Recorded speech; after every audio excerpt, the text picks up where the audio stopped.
Pretty broken when I It's got here. selective hearing. All right, we'll call the meeting of January 2025 to order.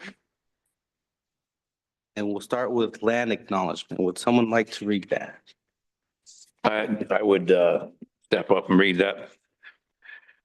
The Chinookan peoples known as the Clackamas and the Cascades are the indigenous people of the land now inhabited by the city of Wood Village and other areas of the Columbia River.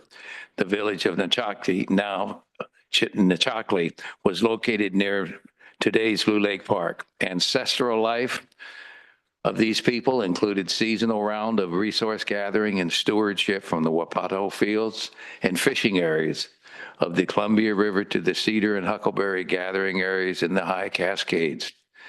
Introduced disease from early settlers dramatically reduced the number of these people. They signed the Willamette Valley Treaty of 1855 with the United States government and were forcibly removed to the Grand Ronde Indian Reservation. We thank the descendants of these tribes for being the original stewards and protectors of these lands since time immemorial. We also acknowledge the systematic policies of genocide, relocation, and assimilation that still impact many indigenous Native American families today. We are honored by the collective work of many Native nations, leaders, and families who are demonstrating resilience, resistance, revitalization, healing, and creativity. We are honored to be guests upon these lands. Thank you. Now we'll do the pledge of allegiance. I pledge allegiance to the flag of the United States of America and to the republic for which it stands, one nation, under God, indivisible, with liberty and justice for all.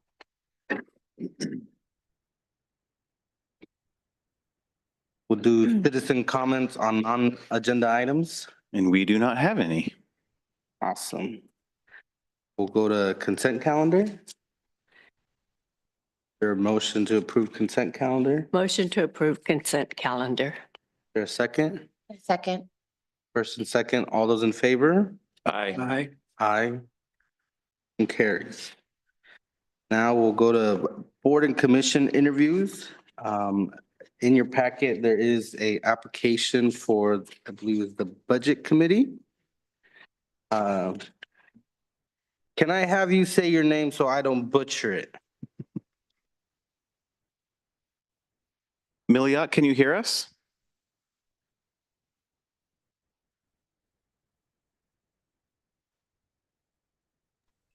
Hello?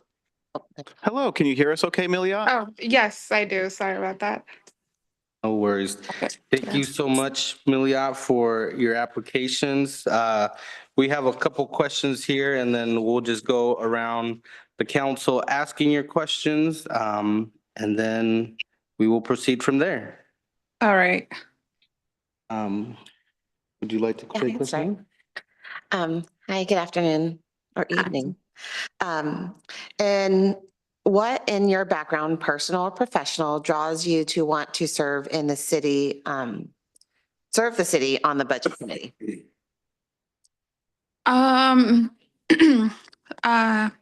So one thing that I like to do personally is volunteering, and that's how I reach out to Caroline.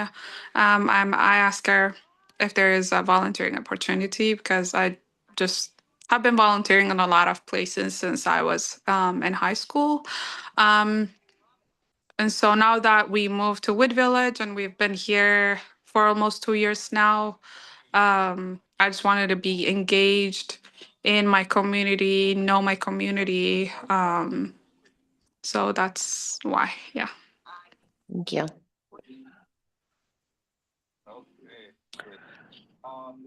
I'll take question two. All right. What is your definition of leadership and how would you show your leadership style on the committee? Can you say that one more time? Sorry. What is your definition of leadership and how would you show your leadership style on the committee? My definition of leadership is being a good example to, whoever we're leading, to be acceptance, to be fair, and to consider everyone. And so I hope that I bring that to this community that I'm in. Hi, Milliat. Question number 3. What do you consider important factors in the group decision-making process? In a group, it would be considering everyone from different backgrounds, everyone that is in the community. And also since it's a group and there's, people from different parts of the world or different background, um, to respect each other or to address our opinion in respectful manners. I think respect is very important. Thank you. Hi, my name's Mark. And what would you believe that are the most important issues that are facing our community here in Wood Village at this time? So since we moved here, again, it's been just 2 years, almost 2 years, since we moved here. And personally, what I felt at first with people weren't, or what we felt was people were a little, were having a hard time accepting us, but that doesn't mean that they are racist or anything. Sometimes people just don't know how to engage with us. So, and I'm raising 2 sons that are going to be growing here. This is their community. This is their home. So, one reason that I want to be part of is to make sure that I'm clearing that path to my children that, we're people just like everyone, and it's okay to talk to us. It's okay to be engaged with us. We're here. This is our home. So that is what is important for me as of now, like in my family. But I hope that once while we live here and being part of and growing here, we will find more things that are also important for other families here in this community. Okay, thank you. Good evening, Milliat. It's glad to have you here and glad to have you volunteering. It's good. What else would you like to tell us about how and why you would like to serve the community? Why for the why, like I said earlier, I do like volunteering. I do like being involved. That's just how I grow up. Second is that, like I said, I want to bring us to the community and show the community we're just like the same as everybody, and to to show people that, to engage with us and we engage with people, and also that we don't feel like, oh, people are being racist or this and that. And sometimes, like I just say that, like, it's not that they are, it's just that we have to teach them how to engage with us. It's not always that. And so I just want to show people to engage with us, and my children will also grow here. And so yeah, we will just be a big part of the community. And Thank you. yeah. I really appreciate you taking the time and wanting to volunteer and two, answering the question during the interview. I think what I would have preferred of doing at the beginning was just giving you a time to introduce yourself and give a little background. During the questions, you provided some information, but is there anything else you would like to share at this time with us? I don't have anything on top of my head right now, but maybe in the future. But yeah, my name is Milliat. Me and my husband bought this house, like I said, like 2 years ago. We have 2 children, and my sister and my father-in-law live with us. And it's been nice to live here. We love the area.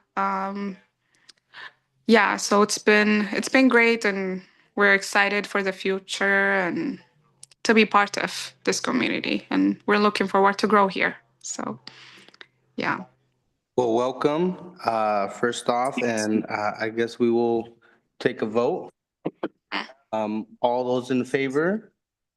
Aye. Aye. Aye. And Those opposed? Would council like to say anything?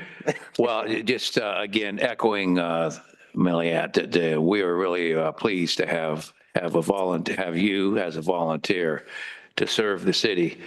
It appears that you're going to bring a lot of passion for engaging people.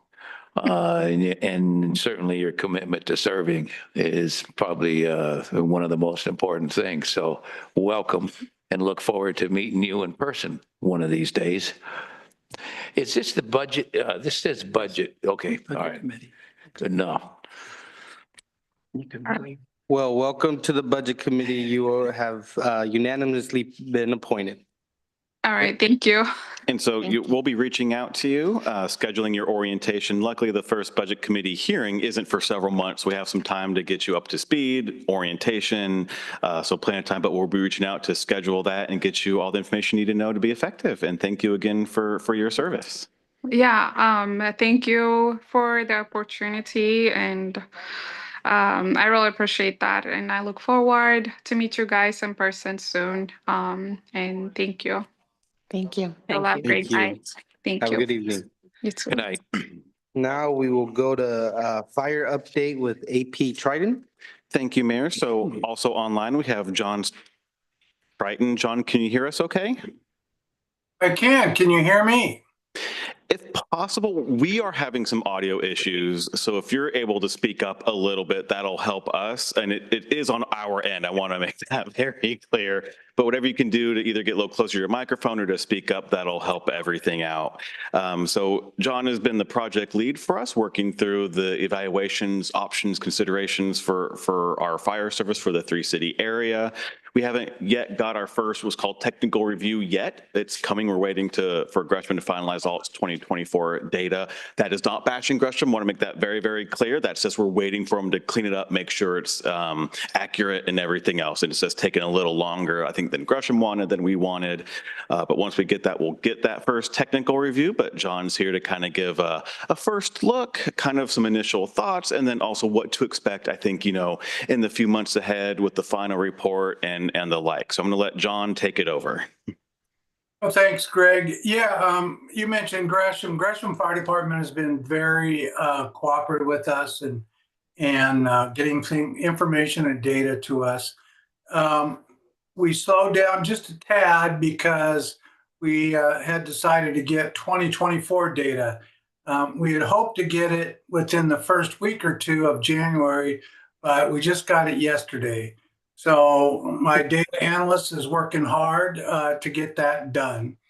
The two big things that are left in terms of the main report, not the recommendations, are the financial section. Can you guys hear me? If you could speak up just a little bit more. Okay, I'll do my best. Must be that wind behind you. Yeah, well, it's warm down here. Interestingly enough, I'm going to Brazil in a couple of weeks, so Oh, my wife is from there and she's getting health issues taken care of down there. So I'm leaving on the 11th, so I want to get a technical review for you folks by the 11th. And so I've asked my team to expedite the process. The only holdup would be I have to send it to corporate and they do the proofing. So they won't let me send it to you until they've proofed it. So hopefully they'll be able to get the proofing done quickly. So right now we're at about 90 pages. We're on draft number 18. So a large portion of the report has been written. In the end, it'll be double that page numbers. We have about 30 illustrations, much more coming. So I wanted to update you on Clackamas Fire. Clackamas Fire is very interested in potentially annexing Fire District 10 and the 3 cities. And they believe they can do it financially and effectively and perhaps even build a fire station. So I've asked them to write all that stuff up. They're working on that. They've had one meeting with District 10 who's interested. And they're forming a committee between the 2 organizations to look at this in more detail. So I'm kind of excited to see how that's going to come out. So once we have the service delivery portion written, which is all the data analysis, because we really wanted 2024 data, so we had the latest stuff. So once we've got that written and the financials in, I have 2 people working on the finance portion of this. So once those 2 things are in, then I want to send you folks a technical review. And that's where you go through it and you find any errors we might have made. Do we make mistakes on some of the information? Finance is always a big deal. And typically, the finance folks in cities always find something wrong, some dollar amount incorrect or something. So that's about where we're at. Any questions, anything? Also, we completed the survey, the community survey, and that's been analyzed and put in the report. We had let me see if I can get the number for you. Bear with me a moment.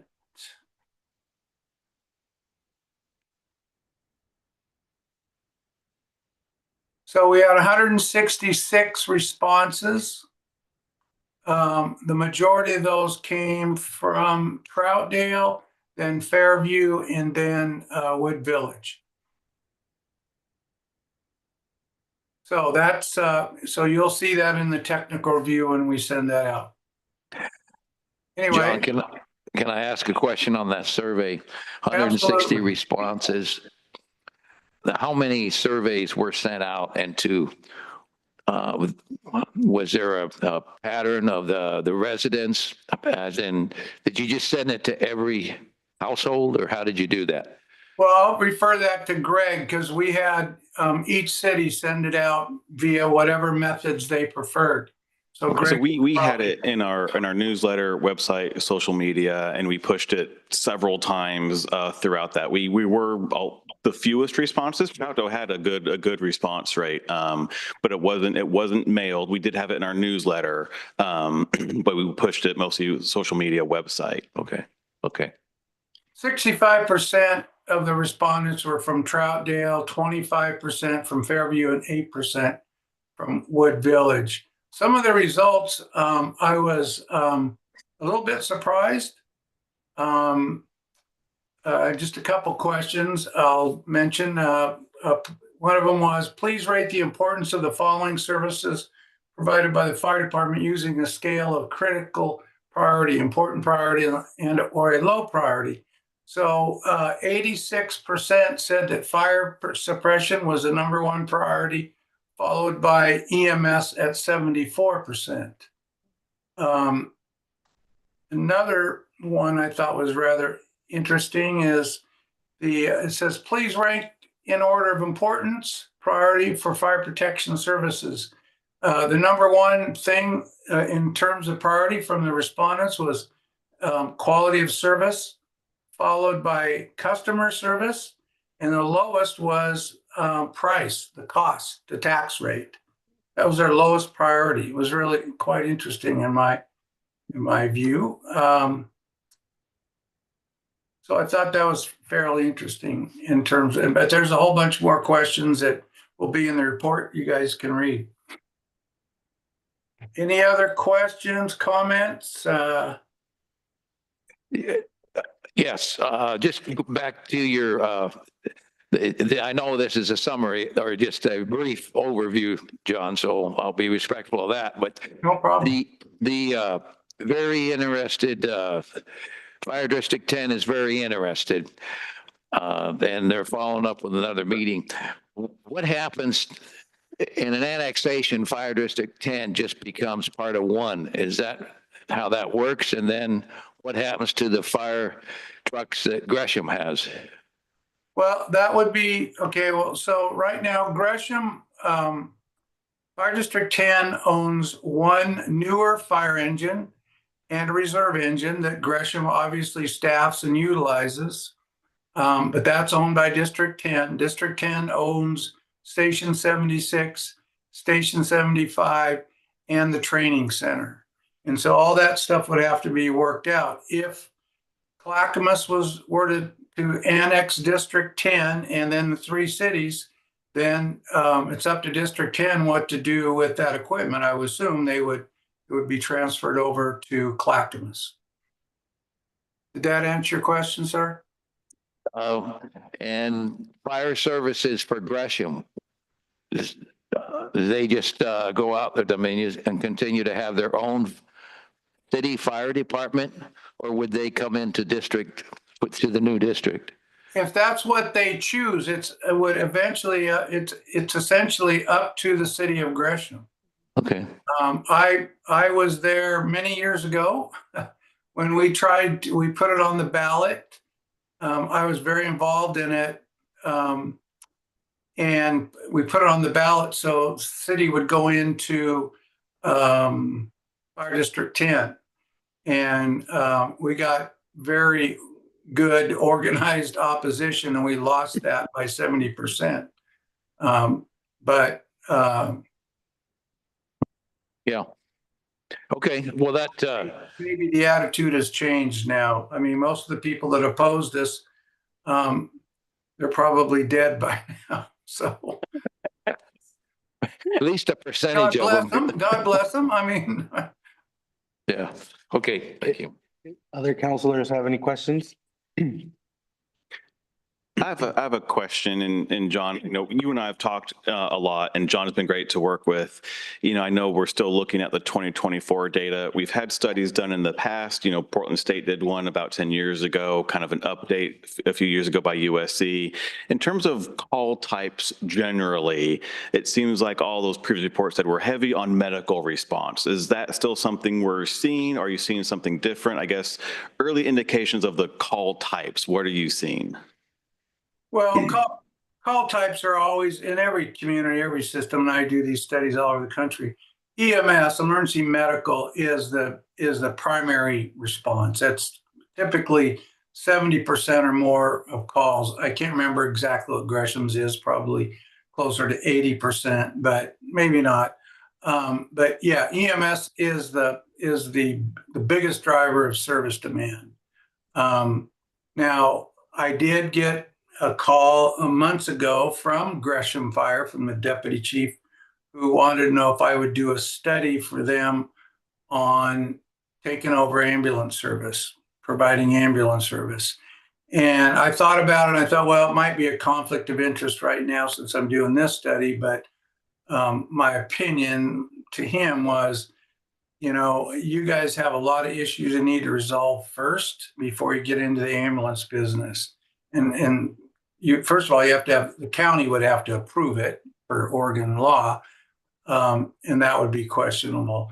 But they have other issues and very old fire stations and other things that probably should be resolved before they get in. It's a whole different thing when you get into a discipline, when you get into ambulance transport. You have to have the right people. You need support from the labor group, and it's doubtful they, unofficially, anecdotally, I don't think they would support it. I don't know if that answered your question, Greg, or not. Nope. Yep. That was perfect. Any other questions? I have a question, but I think I'll wait until we get the final report because I think in the report could answer the question. And so it's not a pressing question. So. Well, I'd love to hear the question because that way I'll make sure it's in the report. Yeah, I guess, with you mentioning that the possibility of Clackamas and District 10, kind of annexing, and then the three cities potentially annexing to that, what would be a timeline of all that all that happening? happening. Yeah, that, I can't tell you exactly. I wouldn't, first of all, we're looking at multiple options now. I'm just mentioning to you that Clackamas approached me and wanted to talk about, what they want to do. That's just one option. And so a timeline for something like that, you're talking probably a year to 2 years. And 1 to 2 years. One of the things I always recommend in any sort of consolidation like that is that you do, there's 3 different types of collaborations we kind of talk about. That's administrative, functional, and operational. And I would recommend all 3 of them for a period of 1 to 2 years. Essentially, you live together until you get married. So you operate as a single department, but you're not legally a single department. And during that period is where you work out the bugs and that sort of thing to see if it's going to work. Did that make sense? Yes. So yeah, it would take some time. Now I'm waiting. Greg, I was going to ask you, I was going to call you today. Sorry, I didn't. I wanted to know, did you get the issues answered? There's some questions from the city of Gresham about how I know they're talking about a per capita charge, but didn't you have some other information you needed to get from them? Yeah, we got everything Friday from them on, this is on the IGA renewal. And so we got everything we needed from them last Friday. Hopefully all 3 city managers will be meeting tomorrow. Certainly Troutdale and Wood Village are meeting. We've invited Fairview, but we'll see if they can make it. And then we're meeting with Gresham on Friday to hopefully just kind of pencil out the agreement so we can share it back with our respective councils to see is this workable, is this palatable? And then, certainly take it back for, an adoption consideration, hope, say early March. That way, everyone can plan budget wise, including Gresham, and then we can focus on what does the future hold, I think, for all of us. And I like to still say all of us, including Gresham, whether or not we're on the same timetables or whatnot, that's, something else. But I think we're just trying to make sure our communities are protected come July 1. Make sure it's something that's, say, we can afford it, and I'll put that in air quotes. But then that we're future focused for that, more permanent regional solution. And John, I'll send you that information that Gresham sent over tomorrow. Oh, that'd be perfect. I want to send it on to several members of my team. One of the people on my team is John Murphy. John is retired deputy chief from the Issaquah area, and he's also a paramedic, a physician's assistant, and an attorney. So I'm hoping he can do something to increase his education. But so he's the one that reviewed your current agreements with the city of Gresham. So anyway, he's really sharp, very smart, lectures all over the country. So anyway, any other questions, concerns? Well, one more, just maybe you'll have it in the report. But as you've worked with communities across the country that are asking the same kinds of questions we're asking, and the same kinds of, or similar at least, studies, is there some advice or recommendations you can give us between the time where we start the study, and given that our ultimate goal is to have a fire district here, are there suggestions that you could give us to what should we be doing between the time that we're studying this and the point where we decide we're going to go for a vote to establish a fire district? Are there some things that you have experienced or would recommend that we consider doing in preparation to getting our residents fully educated and informed before we go out to go out to it for a vote? Great question. Well, that's a very good question, and you're doing it right now by having a study.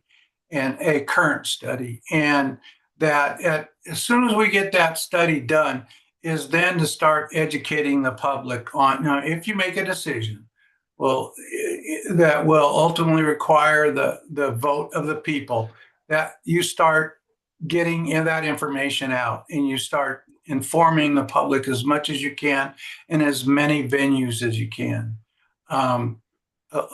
It always comes down to it, almost every time comes down to money. And so, I would, my goal would be to make it tax neutral or very low increase in tax. That would be my goal. But hopefully that's what we can come up with. So again, once the study's done and you guys make a decision on what you want to do, maybe you want to go with Clackamas, maybe you want to do a fire district thing, maybe you want to form your own fire department, all the different potentials that you listed in your RFP. And then once you've decided that, then it's as much as possible, inform your public. That's the best I can tell you, the best advice I can give you. Does that make sense? That answer your question? Oh, yeah, yeah. I look forward to seeing the report. Yeah, it's a process, once you made that decision, the process. And again, you want to take your time, and it may take you a year or two before you put it before the voters. But you could do this collaborative process depending on what option you choose. Awesome. John, well, thank you so much for that quick briefing. And I think we all are excited to see the final report when you guys deliver it to us. We are too. And it's, to be honest with you, we're giving you 110%. I worked for Gresham Fire for 10 years. And many years ago, I gave a presentation to Wood Village. And the mayor was Dave, what's his last name, Greg? Fuller. Who? Fuller. Yes. He didn't like us very much, but I gave a presentation, a PowerPoint presentation, and to show all the great services we were providing to Wood Village. So, but that was a long, long time ago, many years ago. So anyway, thank you, folks. Appreciate your time. We're enjoying this study. We're giving you more than you pay for, but it's what we want to do. So anyway. Awesome. Well, once again, thank you so much. And we look forward to seeing that report soon. Okay. Thank you, folks. Have a great week. Enjoy Bye-bye. the trip to Brazil. Yeah, well, it won't be a fun one, unfortunately. Bye-bye. Bye-bye. Bye. So, Mayor, if I may, Yes. as soon as we get that report, hopefully it's good and that set up an education process like we use Dog and Pony Show and, invite our citizens to come in and our wonderful items where we can really set up package deal so that we can educate them up front before they get all riled up. I think that. Yeah, I think the idea is during our council retreat to dive into the report more and really have that full understanding of which direction as a council we want to go. And hopefully, Yeah.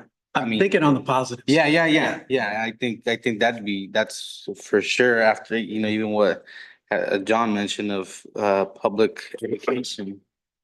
That's something we are for sure wanting to plan. And that was part of the goal.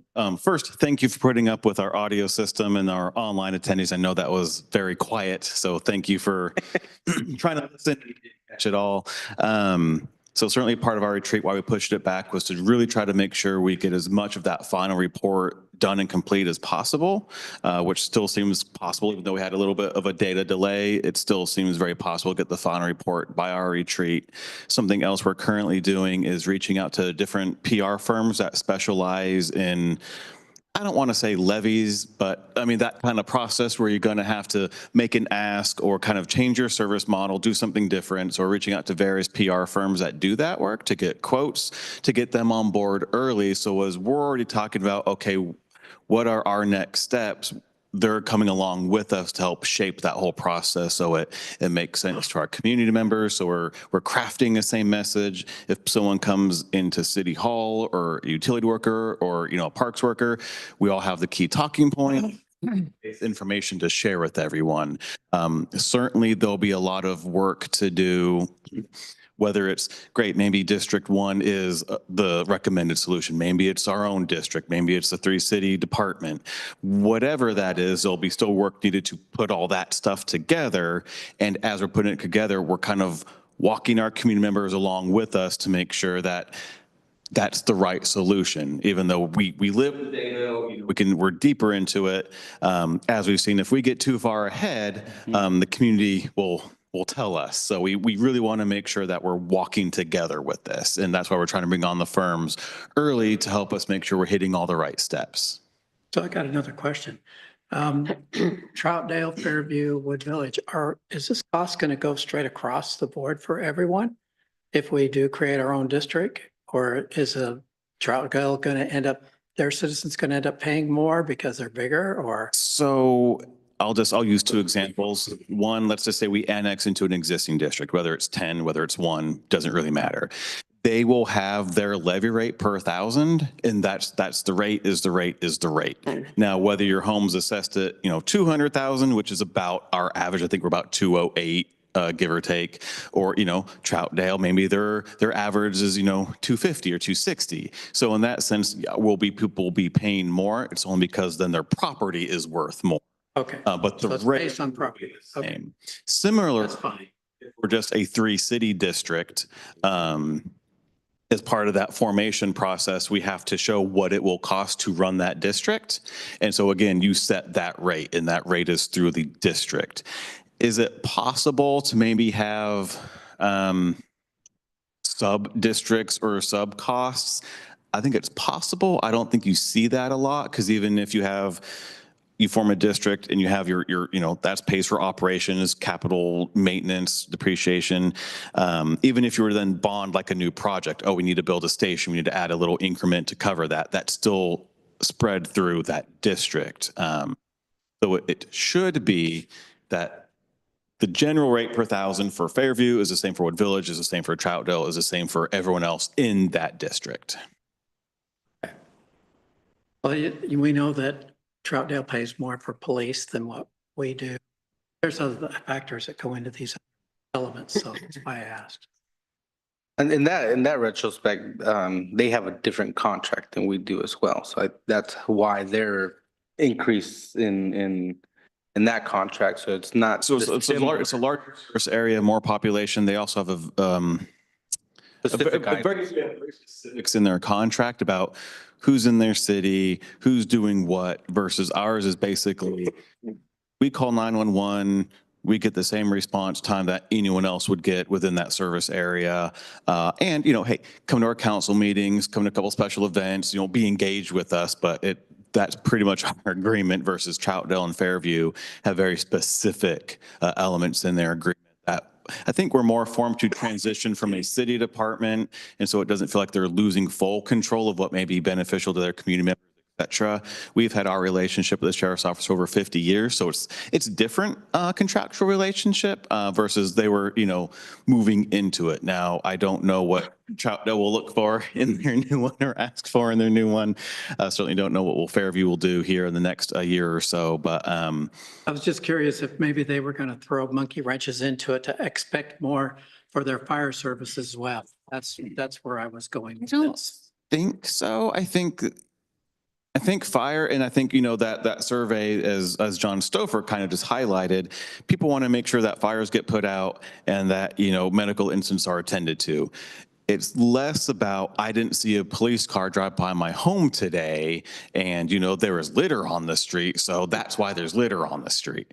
I'm not saying that's what's being said, but you kind of get the examples of you want more proactive law enforcement, more visible present law enforcement versus, fire EMS. You just want them there very quickly at an incident. You're not necessarily trying to do prevention, although prevention is part of it. And I also wanted to stress that, but it's more, I think, behind the scenes, not as visual. Boardwalk versus Park Place on Monopoly, what I'm getting at. Okay, so. All right, Awesome.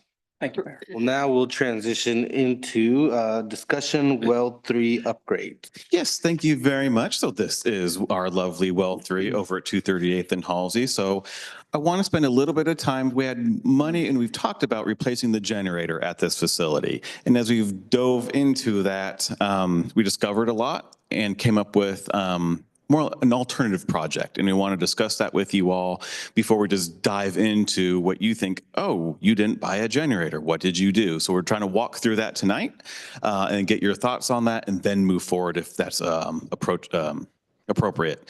So a little bit of background on well 3. It serves a lower system. I would say roughly think of it kind of Arata North. It's not quite, it's a little bit south of Arata on the lower village area. But if you just think of it generally, Arata North, that's all the lower system.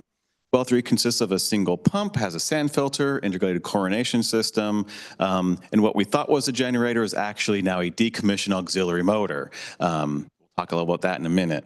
It was first built very early 1980s, call it 80, 81, but then a few years later, 84, 85, they did some modifications to it, including the installation of that sand filter, some other modifications, and obviously we've maintained it over the years.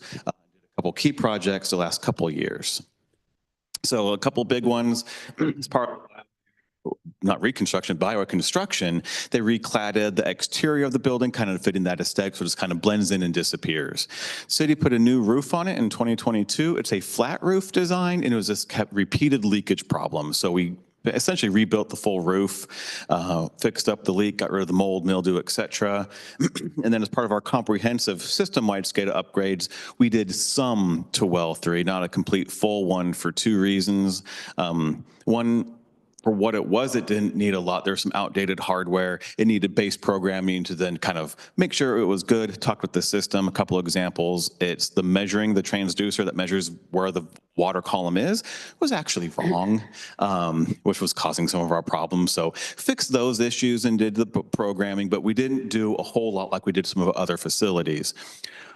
Part of why we didn't do that is, you remember from our most recent master plan, we had that proposed or presumed 50 gallon per minute deficiency, in that 20-year time frame. And we knew over the years, well 3 was losing pumping capacity. And if we could get that back, that would actually fill that deficiency. So we said, well, we should look at the motor, can it be rebuilt to restore that capacity? Does it need to be replaced with a different motor that could do that capacity? We need to, look inside the well, the column, the screening, see what's going on there. So we did all that. And it took, 6 months? For the rebuild, yeah. Yeah, full rebuild, full inspection. I mean, we gave, information on that, photos and whatnot. And it turned out, well 3 can really pump some water and, fill that potential deficiency. So we didn't want to do a lot of SCADA work if we're going to replace the motor with something different or need to kind of tweak this out or the other. And we'd planned for that generator replacement. So what that generator was actually an auxiliary motor. It's a Ford 302. And instead of being a generator, think of it at the end of the drive shaft would actually insert into the well motor and attempt to actually power the motor through like this drive shaft. I'd say over the past decade, every time that was tested, it would actually break the well motor, and it wouldn't work the well, it would break the well. It was then later we learned it only ran the well motor because decades ago, Councilor Clark, you may remember, we had the gravity feed chlorine system, so you didn't have a lot of electronics to really operate. It just, if the well was pumping, your chlorine dripped in it, and you're kind of good to go. I'm talking generally. There's a little to It's it. very scary. Okay, you said it. Obviously, we've changed a lot, added a lot of electronic controls, alarms, safety provisions. None of that was on this generator or backup motor. So we said we need to disconnect it, not just for the safety of our well motor, but we can't have the water pumping and not have it controlled, monitored, et cetera. So we planned for that replacement.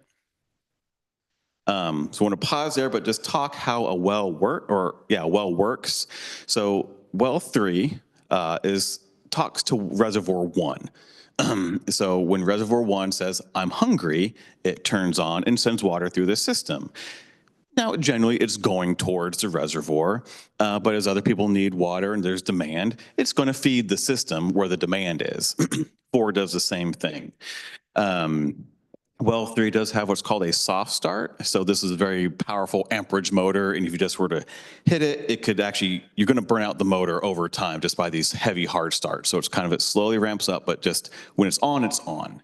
If you wanted to adjust the pump rate, you have to actually use the big gate valve. And I got some pictures here. Quarter of a turn at a time, eighth of a turn at a time, half turning that valve, watching the little screen about what's going on with the water column. Because what ideally, every time you turn on the well, you're going to see it draw down a bit. Then you want it to plateau because it's better to run it, let's just say at 300 gallons per minute for 12 hours than to run it at 600 gallons per minute for 2 hours. It's actually better just once the well's on, it can just run and run and run. But it's the water column you want to pay attention to and not go too low. Because while the well is drilled deep, I call it the straw. I'm sure it has a more technical name. The straw, is not all the way in. It's only, a couple hundred feet in. And so if it sucks down the water too much, it's called cavitation. You're sucking up air and it can burn out your motor. We think we experienced that because the levels were off previous to our SCADA project. So you pump too much, you could actually cause some issues. You don't pump enough. Other systems are trying to compensate, or you're not optimizing your system. And we have to control well 3 with a gate valve. So little visual here. So the star is well 3. The little talking thing is reservoir 1, which says, Oh, the cone of influence. yes. So this says, I'm hungry, feed me. So this turns on. In a perfect world, it just kind of shoots up the main water line, up and in, fills it all up. What happens though is, hey, a lot of people are coming home from work. It's summer. They're irrigating, filling a pool. Some industrial users are doing something. The water's going through the system. Eventually, reservoir 1 gets full and says, I'm full. So this turns back off. I don't want to confuse issues, but I do want to point this out because we'll need to bring it up at a future meeting. So reservoir 1 feeds the lower system. It had a booster station right about there that could also, in emergency or need, pump water up the hill to feed the upper system. When we put well 4 online, which sits right here, through a series of valves and other things, it can technically pump water into the upper system. Every time we've tried that for a prolonged, need, bad things have happened. Our boil water order notices from several years ago. And so as we further looked at our system, resiliency, et cetera, we do feel we need a booster back at reservoir 1. That's aside from this project, but I wanted to point it out since I had the map up. But essentially, well 3, well 4 feeds reservoir 1. In an ideal world, reservoir 1 can feed the entire city as needed. Now, also we have reservoirs 2 and 3 up here, as well as well 2, and that predominantly feeds the upper system, but again, through valves and things can feed the lower system. So cone of influence, cone of depression. So think of this as the well column. Here's your straw. You turn on the pumps, it draws down. You want at an optimal level where you get the water you need, it's the quality water, and you're not getting cavitation. This is screenshots from our actual SCADA system. A little hard to see the blue line, then it drops, and then it levels off, and then turns off, fills back up. So that's what we're talking about. We like to just try to flatten that curve to make sure that we're operating at the optimal water level for whichever well that is. So, okay, Greg, tell me about this generator and what do you want to do with the well? So inside the well house can't take a generator of size we need to run everything. We need about a 250 kV generator. It won't fit inside the well. Because we sold the property, it can't fit outside the well. And before you ask, it cannot fit on the roof there, not without rebuilding the full structure. So recommendation is rework the whole electrical system, install a transfer switch, and then an exterior plug for a very large industrial portable generator for more prolonged outages. They make trailer mounted ones of the size we need. They're renting just down the street, 15 minutes away, about $2,500, $2,600 for a week.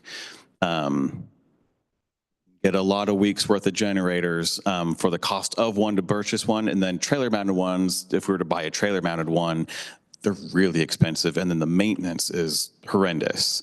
So the thought is, you know, okay, power's out for an hour or two, not a big deal. We have other redundancies, but prolonged outages, this gives us an option to run the entire well facility without necessarily the ongoing cost of owning a generator and considering the physical constraints we have on site.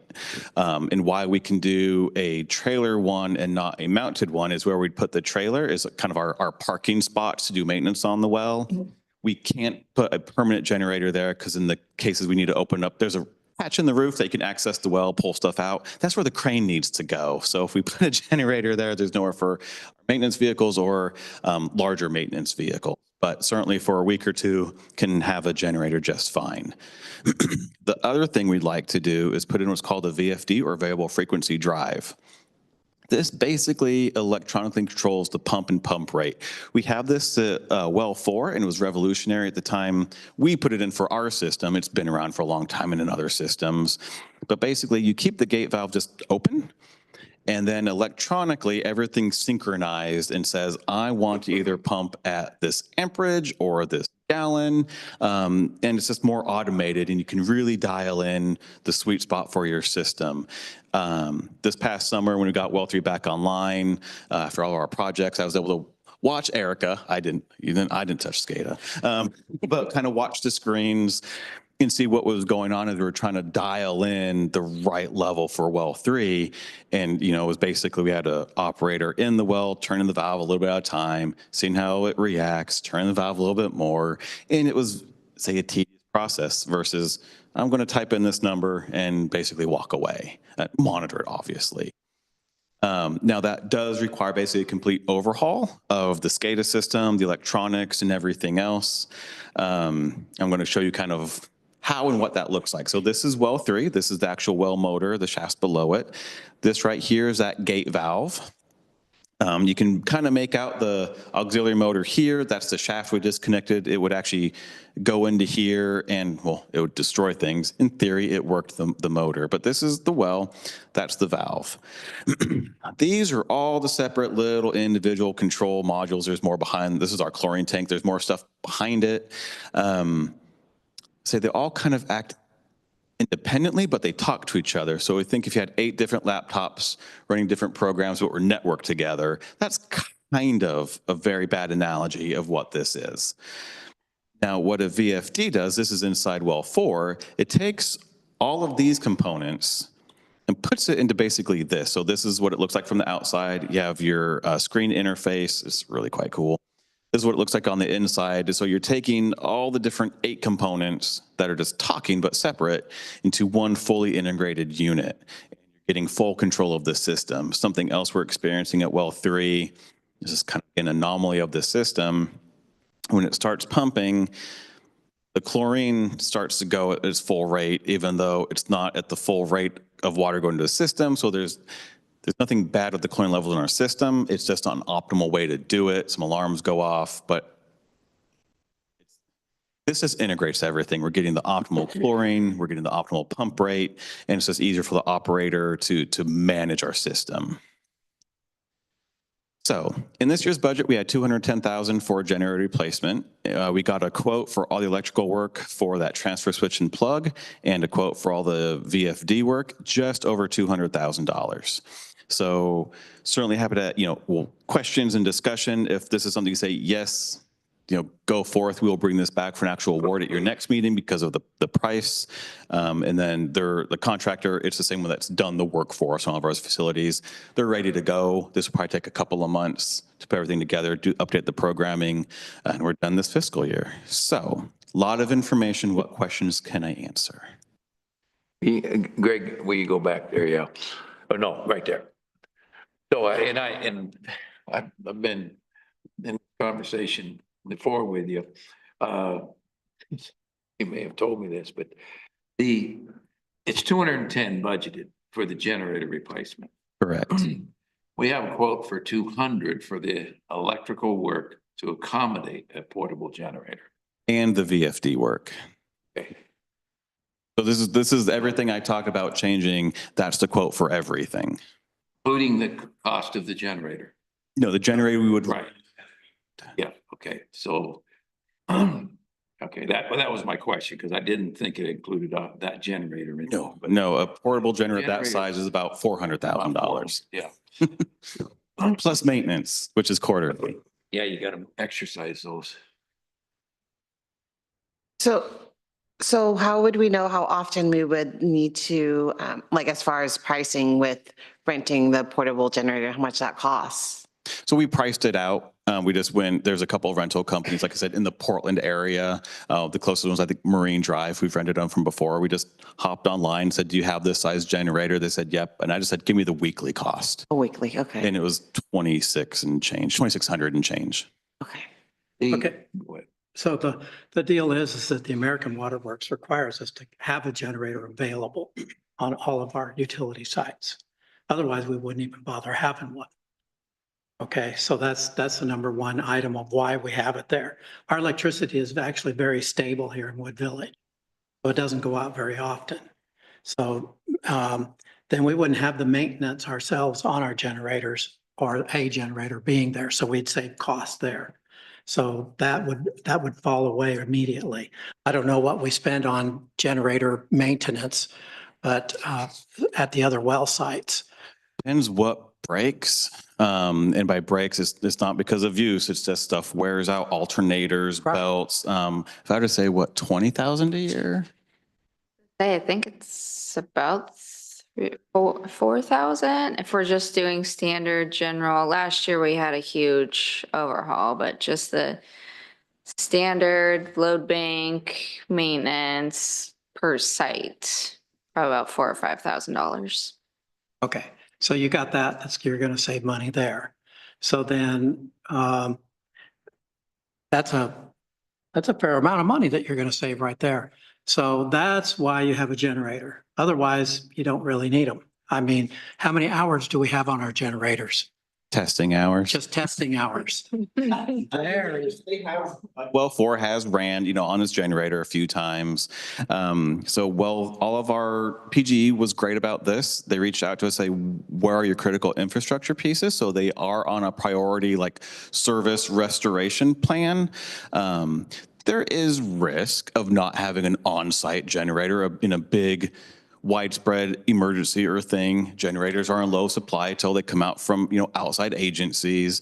But if we're thinking more of an isolated week-long something, we can get it, in an hour or two. So the other part is that you can actually set up to get a generator very quickly with a contract to have one delivered here as well. So Yep. that's another thought to throw in, Yep. in along with what your plan is here. So that takes care of that.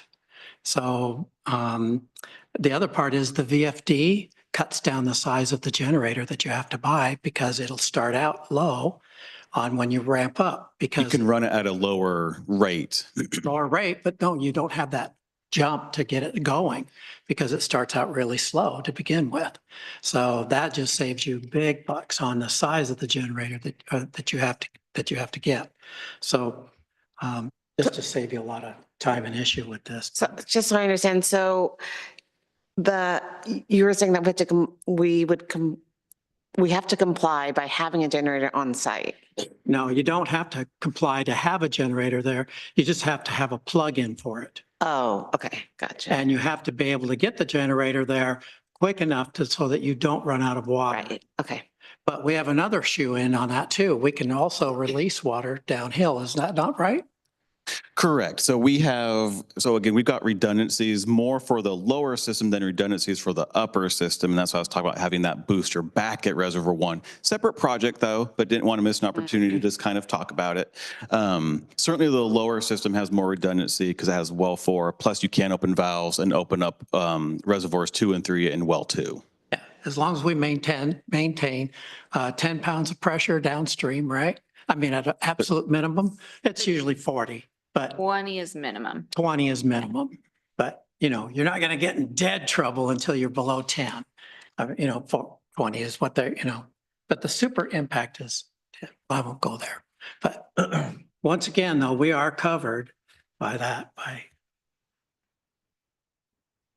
So gravity feed for pretty much most of our residents?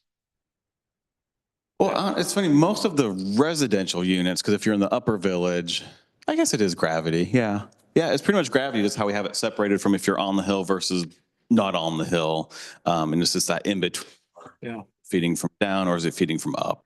And that altitude valve was right about 4 houses from my house. So, you know, and all the conversation, it makes sense that why own a $400,000 generator that you're just gonna have to exercise? And Well, the original budget was 210.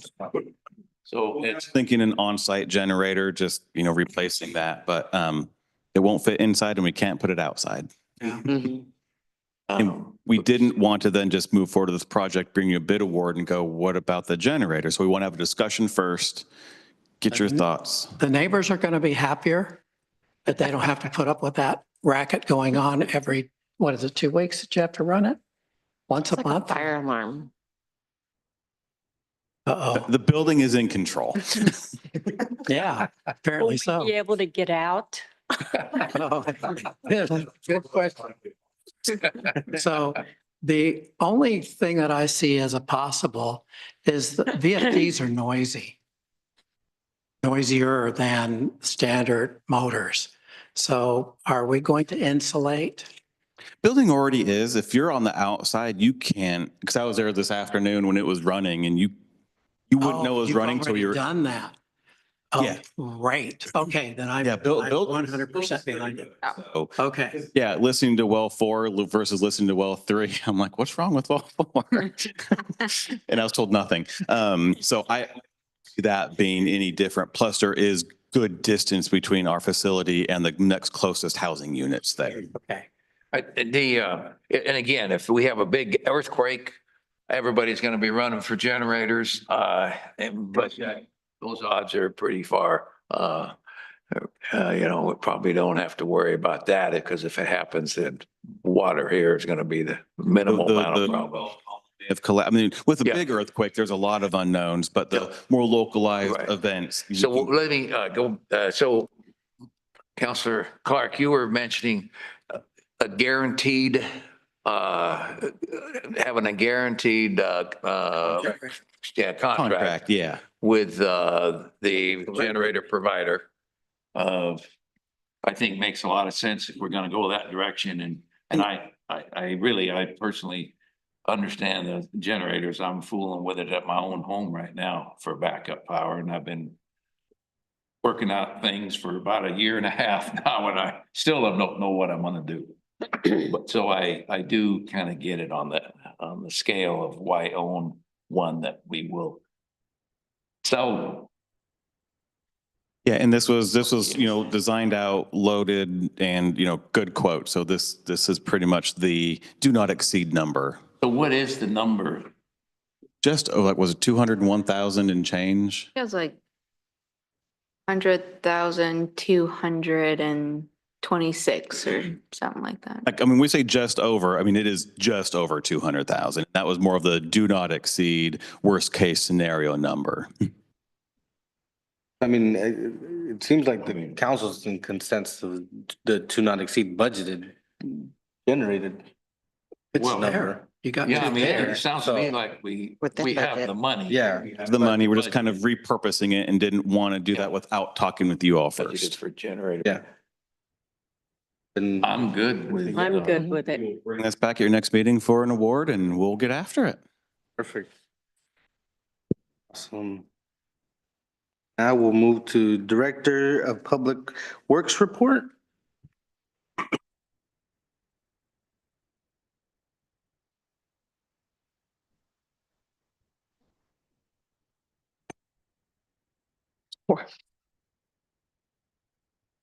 Mayor, counselors, it's been a while. Okay, so recap what we did last year. Don't have everything, but we have.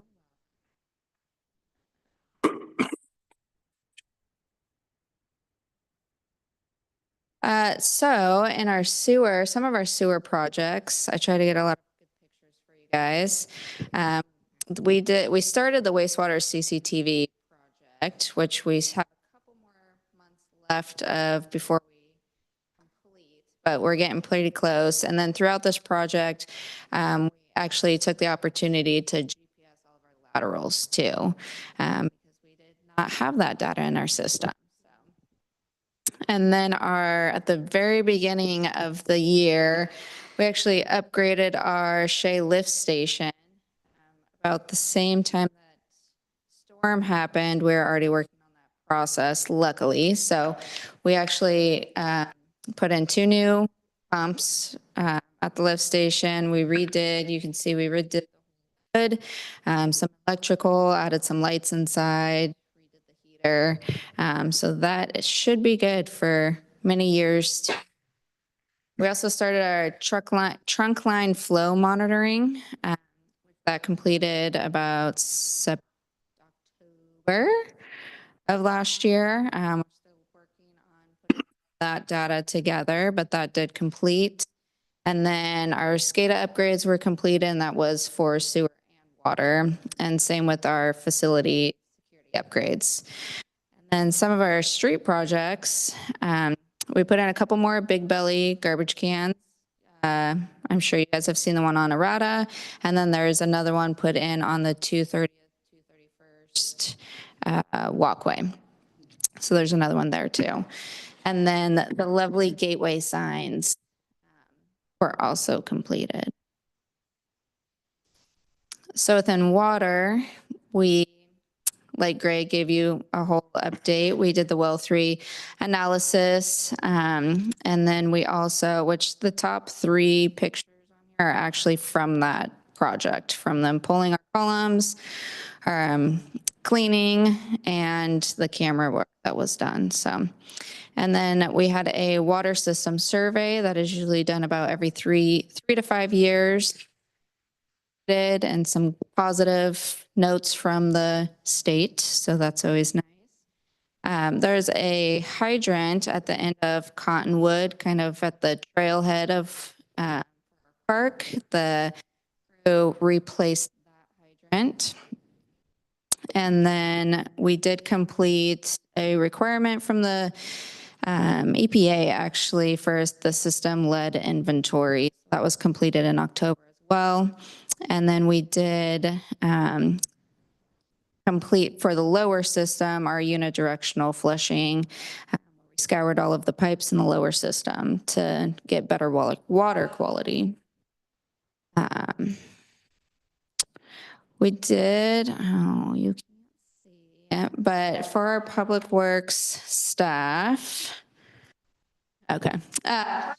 staff, we had Kevin, who's actually hit 6 years with the city last year. And then Garrett, who's been with the city for 5 years, and a lot of new staff within Public Works. So we had Robbie, who was our new Parks and Facility Maintenance worker, Jeremy Charpentier, who's our new utility worker, Melissa Cervantes is the new Public Works Office Specialist, and also a new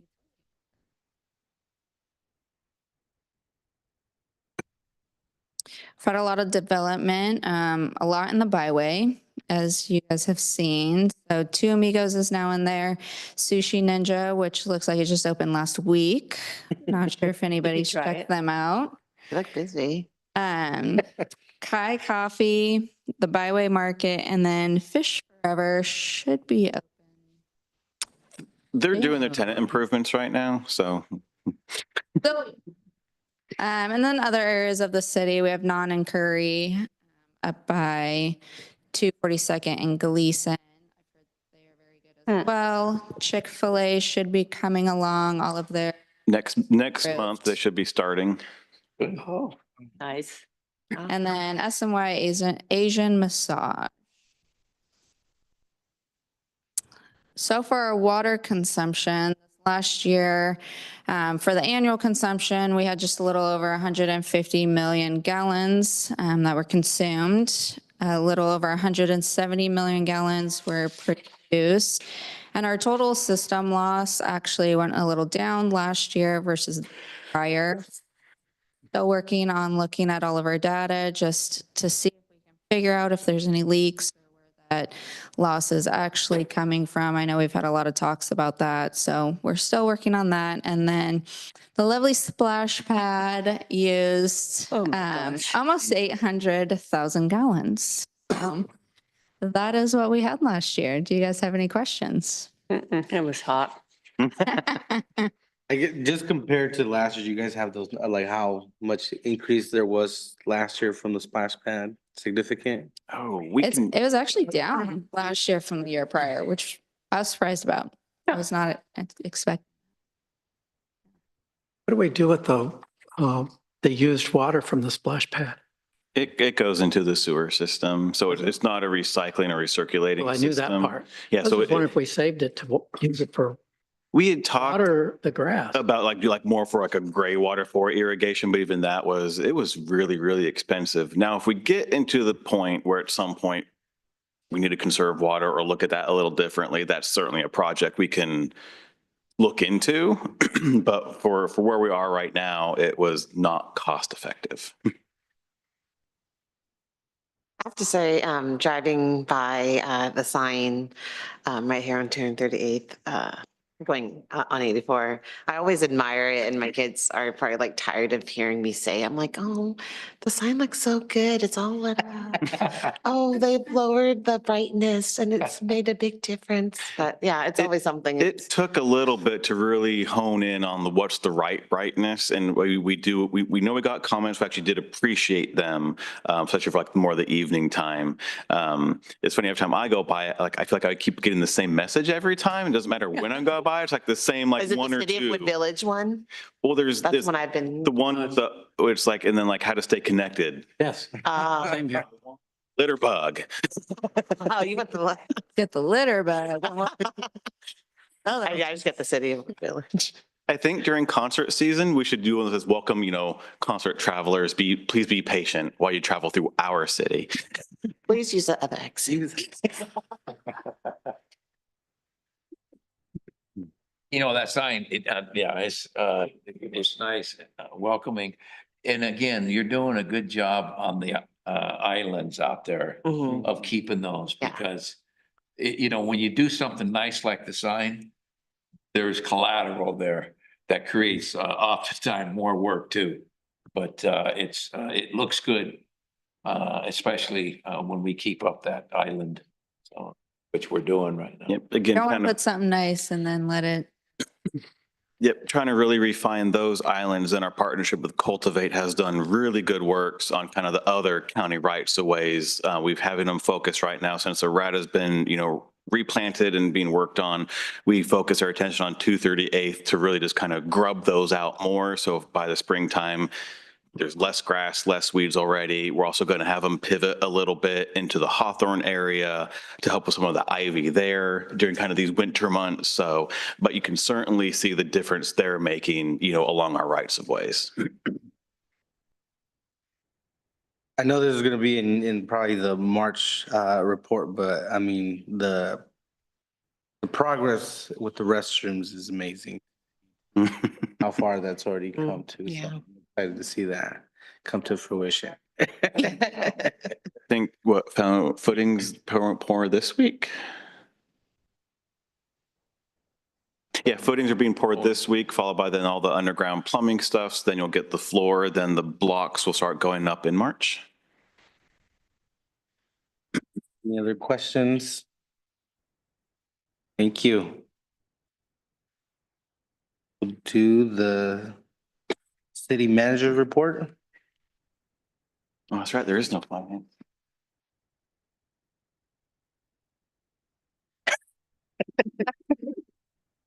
Oh.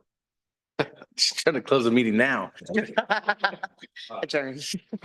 Oh, a little bit of time on the annual performance plan, since we're kind of at the 6-month time and we have a bit of time here. So I'm just going to walk through not every item, but some highlight items. So for item 1, the public health and safety training, we were actually doing the emergency management training in partnership with Troutdale and Fairview. Troutdale got a grant on our 3 cities' behalf to update emergency operation plans. As part of that came training. So Troutdale did one in English back in, I think it was November time. Fairview's holding one early March for Spanish, and then we're trying to do like the day after for Ukrainian Russian community members. So those are moving along. As part of those who participate, you get some emergency preparedness nifty gifties. So that's moving forward. For the community conversations, we had planned to maybe bring in East County mediations or resolutions to help lead some what could be considered maybe difficult conversations or awkward conversations around community needs and interests. But that organization has been asked, they were housed in Gresham. Gresham didn't want to house them anymore, so they're pivoting to a nonprofit. And so that's where their focus is this year. However, Natural Leader is a great community partner. They're bringing together some workshops in the coming period about other community needs and issues. So trying to fill it a different way, but still I think is something we're interested in as opportunities arise. For the community emergency management resilience, we had that project inside Wood Village Green through a partnership with the county that did all of the mini splits and portable AC units. I think we're hopeful that we can, continue that project or do something similar in the coming summer. Hard to say, right now there's a lot of questions, I think, at the federal level and what kind of dollars will go to what kind of programs. So as we learn more, we'll try to take advantage of that. Certainly advocate at the state level for some resource as available. For regional fire service discussions, you had a bit of a highlight earlier this evening. And, the three cities are gathering to discuss Gresham's proposal. It's certainly not what I think we were hoping for, as, we talked a couple meetings back about what we proffered, trying to match their levy rate for fire. Gresham didn't accept that.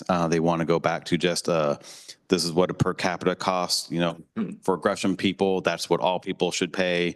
They did do like a 1-year lead up into that, but certainly that seems the direction we're going to go. So there's a couple of tweaks or things around the margins we can work with around that number.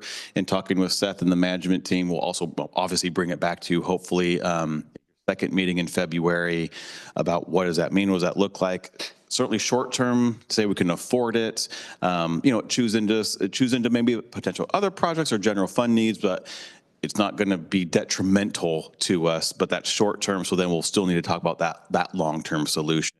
The big key thing is that our community will be protected come July 1. So that is a good thing. So hopefully by this Friday, that's more or less wrapped up. We can then package it and send it all to you in next month. We had our utility rate adjustments and, January 1st came, so we have all the new rates, the new billing methodology, the urban flood safety water quality fee. So that's rolling and going. CDB Park project is out for bid right now. That's also one of those that's kind of in a question mark with, again, the new administration wanting to review grants and things. We've reached out to the county. What does this mean? They reach out to their partners to see what does it mean. But hopefully we can still award the bid February 11th and that project moves forward. So it's a great, ADA accessible one, adding picnic capacity. So hopefully we still get the funding for that one. In terms of an update on our wetlands park, the delineation should be nearly wrapped up. It seemed like they were pretty close. And from initial conversation, sounds like that design we put together doesn't need to change, which is a great thing. So then once that's done, we'll be working and starting that community outreach process. We'll probably, pull in you all's council, parks, say, here's like the plan, is that still good? And then work the plan, which is obviously involving community members, swapping out some of the planting areas for native plants, and what does that mean? And then that unrestricted space, what's important to people. So we'll work on that. We already talked about kind of the trunk line. Again, we're still crunching the numbers from all the flow monitoring. Again, what does it mean? What do we need to do? And when do we need to do it? We don't have those answers yet. The comp analysis, I think we're trying to bring to you all in February. We're nearly wrapped up with it, and that'll lead right into collective bargaining, which will start with the union shortly thereafter. We've been very involved with the legislative session this year. Kicked off, last week. We've already had a couple of meetings, both with our representatives, but also to say lobbyists, it's League of Oregon City staff that do that work. Certainly highlights around, housing, land use, fire, public safety, and the various things with those, making sure that if other cities around the state are getting resource, that we're getting resource as we're thinking about looking at fire and EMS differently. Also the county's doing an ambulance service plan and, making sure that we are meaningfully involved in that. And obviously the longstanding property tax question and what does that mean? So certainly Seth has taken a lead on a number of things, but we're very involved, invested in this session. Some 2,400 bills are part of it. Obviously, most of those won't make it through. But what we've been told is certainly the governor's housing and land use priorities are priorities, and we're watching those very, very carefully because I don't want to say they erode local control, but they erode local control.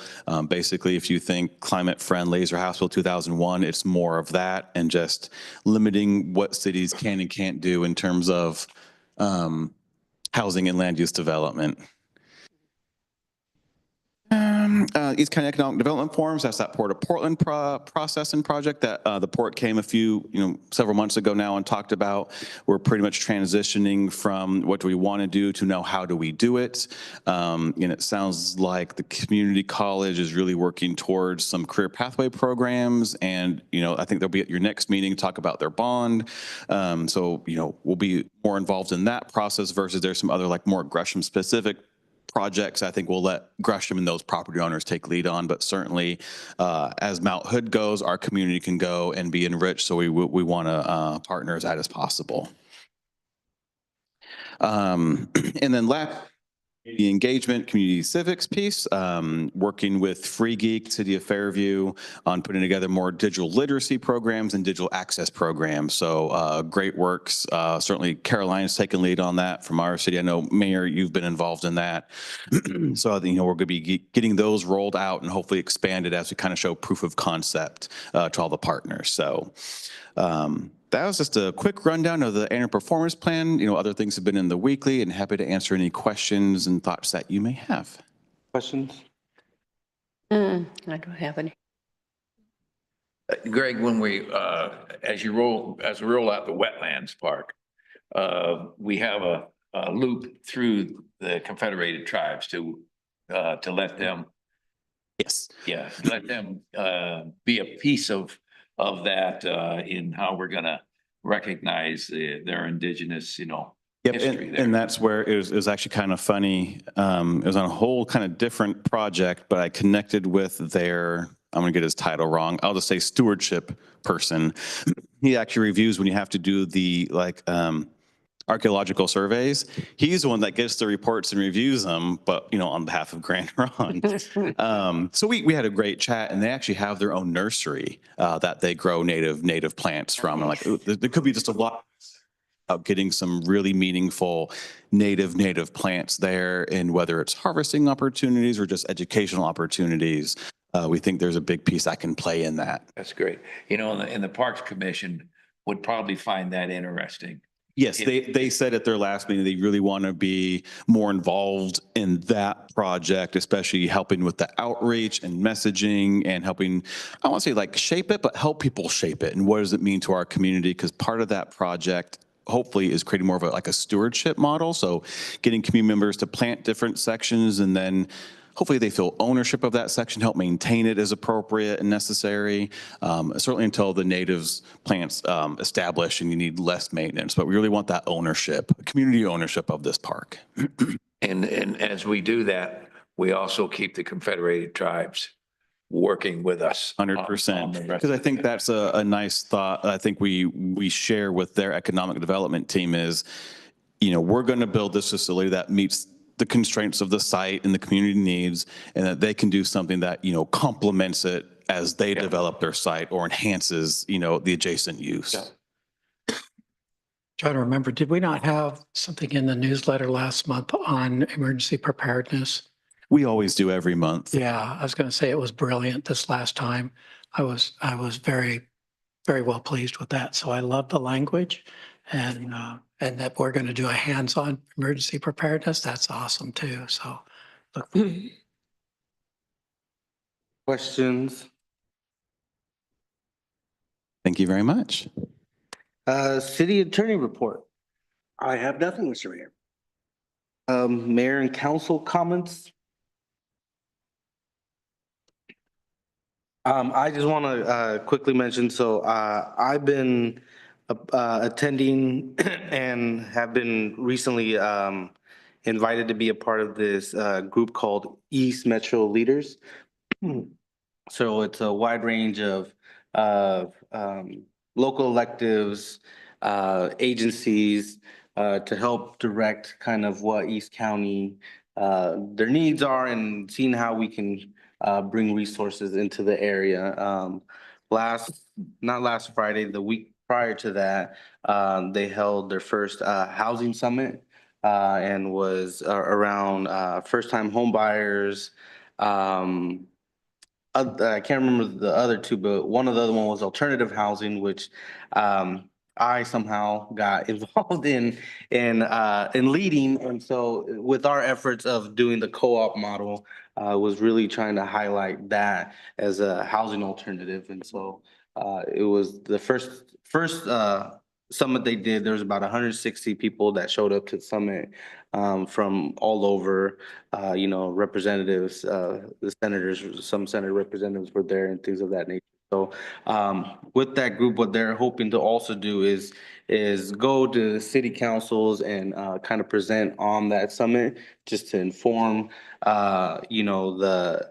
what they gathered from that and hopefully help us with ideas on how to move forward on other housing opportunities, especially since the governor's big priority is housing. So how can we be a piece in that and, create some opportunities for our community as well. Sure. Excuse me, Mayor, your comments in the Outlook on that housing summit were just spot on and very well articulated when the reporter, when Chris spoke to you. So nice job on that part of representing yourself as a mayor, but representing the conversations we've been having here at the council that are really critical to this whole housing issue and how we approach it. So good job on that. And that's something staff has been working with through either like the League of Oregon Cities and our representatives looking at how to fund co-op housing and trying to be a little more creative with it. Because certainly we're not necessarily looking for like a handout, but how can it be either revolving loan program, or in one case, we got really creative and looking at as a state investment instrument, a short-term investment instrument to kind of show proof of concept to allow then the park to get more traditional financing after a handful of years. So we're trying to get really creative to free up resource to secure these facilities. So then people who live there can actually then own them. And there's been further conversation. There's an organization called Seeding Justice who is receiving some, funding to do community education, specifically more around co-op. So we're looking to see how we can help the natural leaders be a part of that conversation, especially for our community, how they can partner with CASA of Oregon, and bring their knowledge and stewardship out here, since they've been really a key component in the state of Oregon. So how do we, again, bring these resources into our communities and have them available for our community?